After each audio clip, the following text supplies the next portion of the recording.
नमस्कार दोस्तों, सबसे पहले आपका बहुत बहुत स्वागत है हमारे टीचिंग प्रोग्राम शिक्षा सिटी पे। तो आज हम आपको सेट नंबर 25 प्रेजेंट करने जा रहे हैं।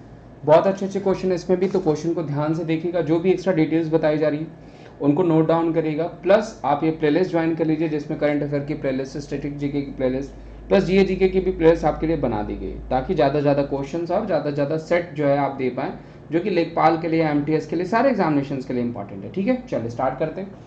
भारत में जैन धर्म के संस्थापक कौन थे? देखिए यहाँ पे जैन धर्म से एक ही व्यक्ति हैं जो ऑप्शन में दिए गए हैं, तो वास्तविक संस्थापक इन्हीं को कहा जाता है, महावीर स्वामी को, जो कि 24वें तीर्थंकर थे। पहले अगर पूछा जाएगा तो वो कौन हो जाएंगे? ऋषभदेव हो जाएंगे।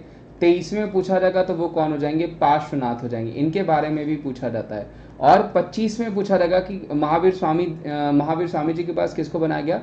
तो सुधर्मन को बनाया गया। ये ध्यान रखिएगा, पूछा जा सकता है। पहली जैन संगीति पूछा जाएगा तो पाटलिपुत्र में हुई थी। ध्यान रखिएगा किसके समय में? चंद्रगुप्त मौर्य के समय में, क्योंकि चंद्रगुप्त मौर्य जो है जैन धर्म को फॉलो करते थे और श्रवण बेलगोला में इनकी डेथ भी हो गई थी। ठीक है, जबकि महावीर स्वामी की डेथ पूछा जाएगा तो वो पावापुरी में हुई थी, इनका निर्माण हुआ था। ठीक है, पावापुरी में। और इनका जन्म कहाँ हुआ था? तो वो हो जाएगा कुंडल ग्राम, ध्यान रखिएगा, बिहार। पूछा जा सकता है, क्वेश्चंस बन सकते हैं। और बौद्ध धर्म के संस्थापक गौतम बुद्ध। महावीर स्वामी के बचपन का नाम वर्धमान था, ये भी कई बार पूछा गया है आपको। और जो है कि माँ का नाम त्रिशला था। ठीक है, और पिताजी का नाम सिद्धार्थ था। और इनकी बेटी अन्नोजा, जिनके बारे में पूछा जाता है। और इनके जो पहले शिष्य थे, इनके दामाद थे जमाली, जो कि पूछा जा सकता है आपको। ये क्वेश्चंस बनते हैं। आगे बढ़ते हैं। कौटिल्य जो अर्थशास्त्र के लेखक थे, किसके समकालीन थे? देखिए कौटिल्य बेसिकली चंद्रगुप्त मौर्य के गुरु थे। ध्यान रखिएगा कौन थे? चंद्रगुप्त मौर्य के गुरु थे, जो कि पूछे जा सकते हैं। 1 नंबर का क्वेश्चन, ठीक है, जो कि आपको पूछा जाएगा, कई बार पूछा गया। कौटिल्य ने ही किताब लिखी थी अर्थशास्त्र, जिनको विष्णुगुप्त और आप जो है कि चाणक्य के नाम से भी जानते हैं। दिल्ली में हुमायूं का मकबरा किसने बनवाया? हाजी बेगम ने। ध्यान रखिएगा हुमायूं का जो मकबरा है वो चारबाग शैली में, ध्यान रखिएगा, हुमायूं का जो मकबरा हो जाएगा वो चारबाग शैली में हो जाएगा। हुमायूं नामा किसने लिखा? गुलबदन बेगम ने लिखा। दीन पनाह की सीढ़ियों से, ध्यान रखिएगा, दीन पनाह सीढ़ियों से लाइब्रेरी से गिर करके इनकी डेथ हो गई थी, जो कि आपको पूछा जा सकता है। ध्यान रखिएगा। आगे बढ़ते हैं। करो या मरो, गांधी जी ने किस जन आंदोलन के पूर्व संध्या पर राष्ट्र को यह मंत्र दिया था? तो वो हो जाएगा भारत छोड़ो आंदोलन। वेरी वेरी इंपॉर्टेंट, पूछा जा सकता है आपको। ठीक है, क्विट इंडिया मूवमेंट 1 नंबर का क्वेश्चन है, 1942। The Indian National Congress had passed a famous resolution non-cooperation in 1900 at the session head। पूछा गया भारतीय राष्ट्रीय कांग्रेस 1920 में अपने किस अधिवेशन से असहयोग पर प्रस्ताव पारित किया? तो वो जाएगा कलकत्ता। 1920 में असहयोग आंदोलन शुरू किया गया था। 1922 में चौरी चौरा हत्याकांड की वजह से ये बंद कर दिया गया था। ध्यान रखिएगा 1922 में चौरी चौरा हत्याकांड की वजह से ये बंद हो गया था। अलमाटी बांध किस नदी पे है? तो अलमाटी बांध ध्यान रखिएगा कृष्णा नदी पे, जो कि कर्नाटका में। ध्यान रखिएगा अलमाटी डैम कहाँ पे हो जाएगा? तो वो कर्नाटका में हो जाएगा। मेट्टूर डैम पूछा जाएगा तो तमिलनाडु में हो जाएगा, पहले भी मैंने आपको बता रखा है। नागार्जुन सागर पूछा जाएगा तो वो आंध्र प्रदेश में हो जाएगा। ये सब आपको डैम से क्वेश्चंस पूछे जा सकते हैं। डैम का मैंने सेशन ही पढ़ा रखा है, देख लीजिएगा। लेटराइट मिट्टी निम्नलिखित में से किस राज्य में पाए जाते हैं? तो लेटराइट हो जाएगा कर्नाटका और तमिलनाडु। 1 नंबर क्वेश्चन बन सकता है, ध्यान रखिएगा, कई बार पूछा गया है। गोदावरी नदी कहाँ से निकलती है? महाराष्ट्र, मध्य प्रदेश, जम्मू एंड कश्मीर या फिर उत्तराखंड? तो जो सही आंसर हो जाएगा दोस्तों वो क्या हो जाएगा आपका? वो हो जाएगा महाराष्ट्र। नासिक किस नदी के किनारे बसा हुआ है? तो गोदावरी नदी के किनारे बसा हुआ है, जहाँ पे कुंभ मेला होता है। हरिद्वार में कुंभ मेला होता है, उज्जैन में कुंभ मेला होता है और प्रयागराज में कुंभ मेला होता है। 4 जगहों पे होता है। 2 रुपए इससे अधिक की मुद्रा नोट की देनदारियां किसकी है? तो वो हो जाएगी भारतीय रिजर्व बैंक की। ध्यान रखिएगा 2 रुपए उससे अधिक की मुद्रा की नोट की देनदारियां किसकी हो जाएगी? तो वो भारतीय रिजर्व बैंक की हो जाएगी, reserve bank of India. Shaktikanta Das current में 25वें गवर्नर है। भारतीय स्टेट बैंक को पहले क्या कहा जाता था? तो इंपीरियल बैंक ऑफ इंडिया के नाम से जाना जाता था। ध्यान रखिएगा भारतीय स्टेट बैंक को पहले इंपीरियल बैंक ऑफ इंडिया के नाम से जाना जाता था। वेरी वेरी इंपॉर्टेंट, पूछा जा सकता है आपको। मुद्रास्फीति किसके कारण होती है?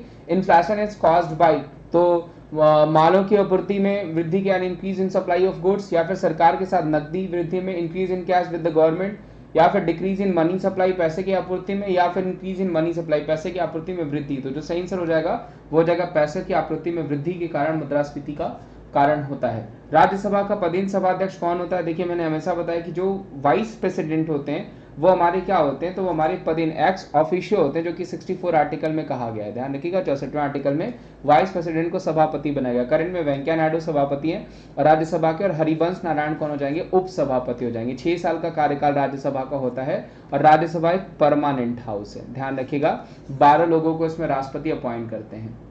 1952 में स्टैब्लिश हुआ था, अपर हाउस कहा जाता है। राज्यसभा को भंग करने के लिए कौन सक्षम होता है, तो अभी जस्ट मैंने बताया कि राज्यसभा परमानेंट हाउस है, इसे भंग नहीं किया जा सकता। ध्यान रखिएगा एक परमानेंट हाउस है, इसे भंग नहीं किया जा सकता। पिलाग्रा किसकी कमी के कारण होता है, नियासिन विटामिन B3 पूछा जा सकता है आपको, एक नंबर का क्वेश्चन। किसकी कमी से होता है, तो पिलाग्रा नियासिन की कमी से होता है, B3 की वजह से। ठीक है, ध्यान रखिएगा नियासिन विटामिन B3 का नाम है। मानव बच्चे के पास कितनी हड्डियां होती हैं, तो देखिए 300 प्लस होती हैं। ठीक है, तो हम 300 प्लस कर लेंगे, आपको जो लिख करके आएगा वो 300 प्लस ही लिख करके आएगा। और dynamo is device which, dynamo एक उपकरण यांत्रिक ऊर्जा बनाता है, विद्युत ऊर्जा बनाता है, यांत्रिक ऊर्जा को विद्युत ऊर्जा में परिवर्तित करता है, विद्युत ऊर्जा को यांत्रिक ऊर्जा में परिवर्तित करता है। तो जो सही आंसर रहेगा वो हो जाएगा ऑप्शन सी, यांत्रिक ऊर्जा को विद्युत ऊर्जा में परिवर्तित करता है डायनामो। माइकल फैराडे ने खोज करी थी डायनामो की, ध्यान रखिए। और डायनामाइट पूछा जाएगा तो अल्फ्रेड नोबल ने।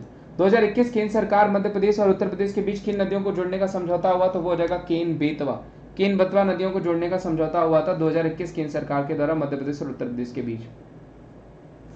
विश्व पर्यावरण दिवस किस तारीख को मनाया जाता है, तो वो सेलिब्रेट हम करते हैं 5 जून को। विश्व पर्यावरण दिवस हम 5 जून को सेलिब्रेट करते हैं। वंदे भारत मिशन किसके लिए शुरू किया गया, तो वंदे भारत मिशन बेसिकली कोविड-19 के कारण विदेशों में फंसे भारतीय नागरिकों को वापस लाने के लिए वंदे भारत मिशन शुरू किया गया था। वेरी वेरी इंपॉर्टेंट, सारे मिशन और ऑपरेशन वाले सेशन मैंने पढ़ा रखे, एक बार देख लीजिएगा, प्लेलिस्ट में है, मिल जाएगा आपको। और दोस्तों यही कहूंगा, वीडियो अच्छी लग रही है तो इसे ज्यादा से ज्यादा लाइक करिए, क्योंकि आपके सारे एग्जामिनेशन ग्रुप डी के लिए भी बहुत इंपॉर्टेंट है, लेखपाल के लिए और MTS के लिए भी। किसान प्रधानमंत्री किसान सम्मान निधि योजना में केंद्र सरकार छोटे व सीमांत किसानों को प्रतिवर्ष कितने रुपए का वित्तीय सहायता देती है, तो वो हो जाएगा 6000 रुपीज। कितने रुपए का देती है, तो 6000 रुपए का देती है। ये भी इंपॉर्टेंट क्वेश्चन है जो कि आपको बन सकता है, पूछा भी गया है आपको। भवानी देवी ने टोक्यो ओलंपिक में क्वालिफाई किया, वह किस खेल से संबंधित है, तो वो संबंधित हो जाएंगी फेंसिंग से, यानी तलवारबाजी से। Very very important. रेडक्लिफ रेखा अंतरराष्ट्रीय सीमा किन दो देशों के बीच है, तो भारत और पाकिस्तान के बीच। सारी देखिए मैंने आपको बता दी, 24 डिग्री भी मैंने बताया था, पैरेलल लाइन भी भारत और पाकिस्तान से संबंधित है, लेकिन भारत इसके फेवर में नहीं है। और मैंने आपको पहले भी आपको इंटरनेशनल लाइन पढ़ा दिया, चाहे वो ग्रीन लाइन हो, चाहे वो ब्लू लाइन हो, या फिर आपकी सिगफ्रिड लाइन हो, या मेरहिम हो, या फिर मैजेनॉट हो, सबके बारे में पढ़ा दिया, चेक कर लीजिएगा। भारत ने निम्नलिखित राज्यों में से किसे देवभूमि के रूप में जाना जाता है, तो वो हो जाएगा उत्तराखंड। देव और इससे पहले देखिए मुझे भगवान का घर भी मैंने पढ़ाया था, ईश्वर का घर प्रयागराज, ये क्वेश्चंस आपको पढ़ाए गए। इस क्वेश्चन का आंसर उत्तराखंड हो जाएगा। देवभूमि के रूप में किसे जाना जाता है, तो उत्तराखंड को जाना जाता है। सुरक्षा परिषद में गैर स्थायी सदस्यों की संख्या कितनी होती है, 10। ध्यान रखिएगा, सुरक्षा परिषद में गैर स्थायी सदस्यों की संख्या कितनी हो जाएगी, वो हो जाएगी 10। Very important. महाभारत का मूल नाम क्या था, तो वो हो जाएगा जय संहिता। महाभारत का मूल नाम पूछा जाएगा तो वो क्या हो जाएगा, वो हो जाएगा जय संहिता। ये भी एक नंबर का क्वेश्चन बनाया गया है, आपको पूछा जा सकता है। ठीक है, ध्यान रखिएगा। सुप्रीम कोर्ट 2 या 2 से अधिक राज्यों के बीच, केंद्र राज्यों के बीच के विवादों का फैसला करती है। ओरिजिनल जुडिफिकेशन के अंतर्गत, या एपेलेट जुडिफिकेशन के अंतर्गत, या एडवाइजरी जुडिक्शन के अंतर्गत, या क्रिमिनल जुडिक्शन के अंतर्गत, तो वो हो जाएगा आपका जो है ओरिजिनल यानी मूल क्षेत्राधिकार के अंतर्गत इसका फैसला किया जाता है। करंट में CJI कौन हो जाएंगे, NV रामन्ना साहब हो जाएंगे, ध्यान रखिएगा। और 124वें आर्टिकल में रखा गया है सुप्रीम कोर्ट को। निम्नलिखित में से कौन सा भारत का सबसे बड़ा लोकसभा निर्वाचन क्षेत्र है इन टर्म्स ऑफ एरिया, तो वो क्या हो जाएगा आपका लद्दाख। पूछा गया है कई बार।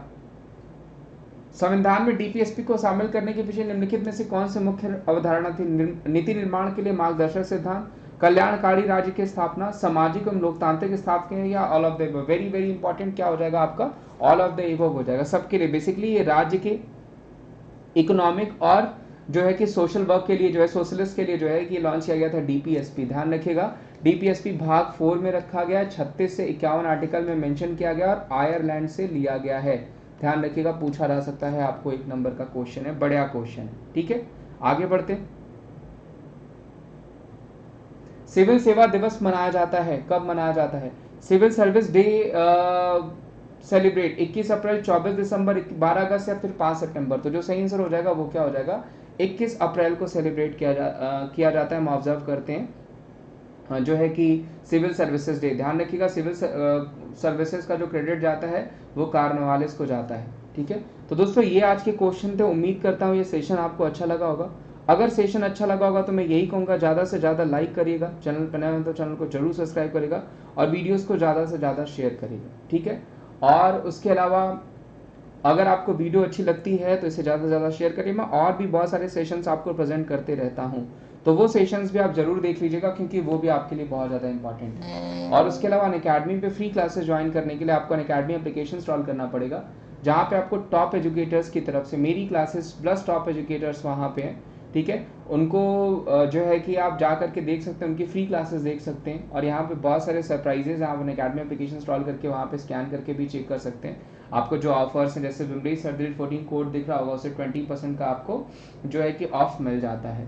प्लस दिल्ली ऑफलाइन सेमिनार आप जरूर ज्वाइन कर लीजिए 25 जून को। अगर आप दिल्ली में हैं तो आपको मैं फॉर्म भी शेयर कर दूंगा टेलीग्राम ग्रुप में, जिसको आप भर करके देख सकते हैं। अनाउंसमेंट यहाँ पे की गई है, जो आप अगर स्कॉलरशिप जीतना चाहते हैं तो 26 जून को उसका टेस्ट होगा 10 बजे, वो भी दे दीजिएगा, जिसमें रैंक 1 को laptop, mobile worth 20,000 gift vouchers और एयरपॉड्स तक मिलने वाले हैं।